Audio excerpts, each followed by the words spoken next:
astfel încât poți să-ți programezi consumul, să-ți programezi temperatura, să plătești online dacă vrei factura de căldură, de apă, de electricitate, să-ți faci estimări. Ai posibilitatea să-ți programezi în timp căldura sau temperatura în cameră, pentru că vara nu ai căldură, ai aer condiționat. Astfel încât îți programezi temperatura pe fiecare cameră separat, după cum dorești, și în timp.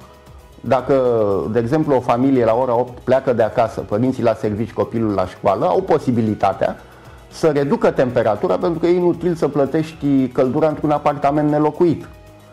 Și să o programeze către după amiază să revină la o temperatură agreabilă, 20-22 de grade, cât vrea fiecare. De asemenea, de la distanță poți să controlezi prin internet sau prin SMS sau cu telefonul mobil.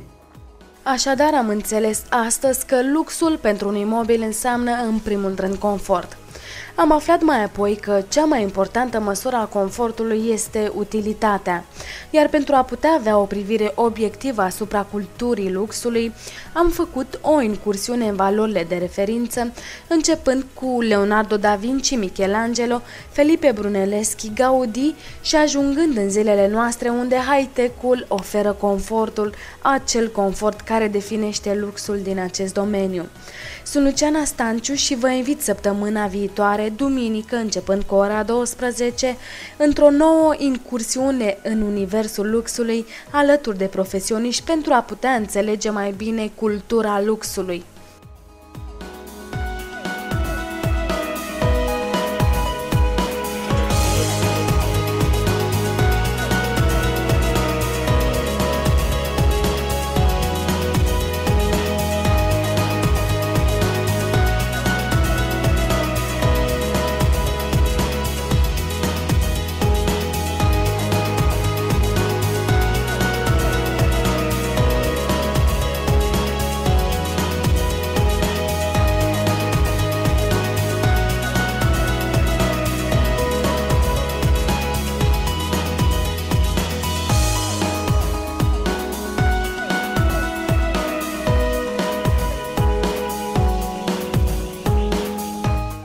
Bună ziua, dragi telespectatori! Vă invit să navigăm în apele luxuriante ale oceanului de bogăție a lumii pentru a descoperi, în emisiunea de azi, care e misterioasa legătură dintre lux și creatorii de artă. Unul dintre cele mai mari mistere legate de creatorii de artă este tezaurul de la Pietroasa, cloșca cu puii de aur. Misterul cel mai mare în ceea ce privește tezaurul constă în răspunsurile la întrebările: de la care popor provin piesele și în ce perioadă au fost lucrate. În 1979, sătenii din Pietroasa au ridicat pe locul unde a fost descoperit tezaurul o placă pe care a fost săpat următorul mesaj. În acest loc, în 1837, a fost descoperit tezaurul cloșca cu puii de aur de la Pietroasa de către doi pietrari, Ion Lemnaru și Stan Avram. Tezaurul este compus din 22 de piese și cântărește 19 kg. Alexandru Odobescu a făcut din studiul tezaurului de la Pietroasa opera sa de căpătâi, La trezor de Pietroasa.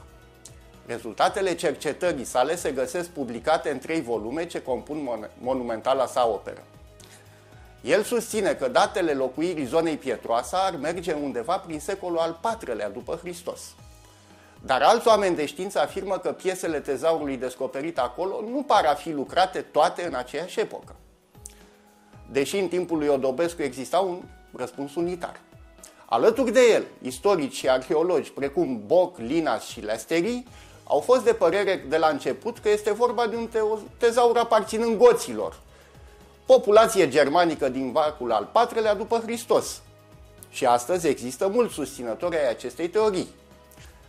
Cei care afirmă proveniența germanică argumentează cu faptul că pe patera, una din piesele tezaurului, se află reprezentate o serie de zeități sincretice care aparțin neamurilor germanice, dar înrudite cu lumea clasică greco-romană. Acest lucru a fost pus în legătură cu regele vizigot Atanaric, care a trăit în acea perioadă.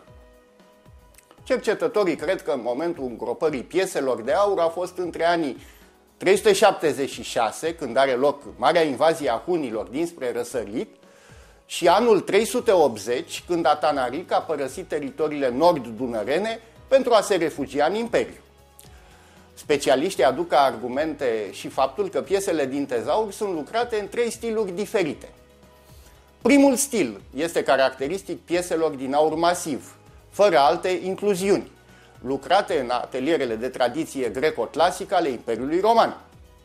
Al doilea stil, cel policrom, include piese împodobite cu pietre prețioase și semi-prețioase, care nu este gotic sau germanic, ci a luat naștere în părțile de răsărit ale Imperiului Roman. Din cea de-a treia categorie fac parte piesele simple, cum este colanul cu inscripție runică, realizate în ateliere mai primitive. Gheorghe Cârlan, autorul lucrării Tezaurul de la Pietroasa și Prințesa Cnumet, lansează însă ipoteza conform căreia tezaurului nu a aparținut nici vizigoților, nici ostrogoților, ci traco-romanilor. Istoricul citează în lucrarea sa pe Nicolae Densușianu cu cartea Dacia preistorică, în care acesta afirmă că modul de formare a poporului român și a limbii române nu este cel de romanizare a dacilor de către romani în cei 165 de ani de ocupație. Dimpotrivă, acești doi autori susțin că romanii existau pe aceste melaguri înainte de ocupație. Revenind la cartea despre prințesa egipteană Cnumet, aflăm că aceasta era fiica faraonului Amenemhet al II-lea, 1914-1876 înainte de Hristos, avea un logodnic în Carpați care i-a oferit în dar mai multe bijuterii din aur. Profesorul Cârlan citează în acest sens cartea lui Müller, Comorile faraonilor. Istoricul român compară cele două coșulețe ale tezaurului la Pietroasa, octogonul și dodecagonul, cu bijuteriile prințesei și vede mari asemănări. De unde trage concluzia că bijuteriile prințesei provin într-adevăr din zona carpatică.